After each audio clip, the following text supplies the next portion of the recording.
Start by locating the small slot or indentation on the key fob casing. This is usually found on the side or bottom edge. Use a small flathead screwdriver or a plastic pry tool to gently insert into the slot and carefully pry open the key fob. Avoid using excessive force, as this could damage the casing. Once a small gap is created, gently work your way around the perimeter of the fob until it separates into two halves. Be mindful of any internal components that might dislodge during the process. With the key fob open, identify the battery. It's typically a CR2032 or similar coin cell battery. Note the battery's orientation. The positive side plus should face up. Remove the old battery, insert the new battery, ensuring the plus side is facing correctly. Reassemble the key fob halves, pressing firmly until they snap back together securely.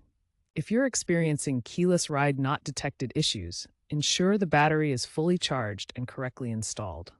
If the problem persists, try repairing the key fob with your R1200GS by following the pairing procedure in your motorcycle's owner's manual. A diagnostic scan at a BMW Motorrad dealership might be needed for persistent issues.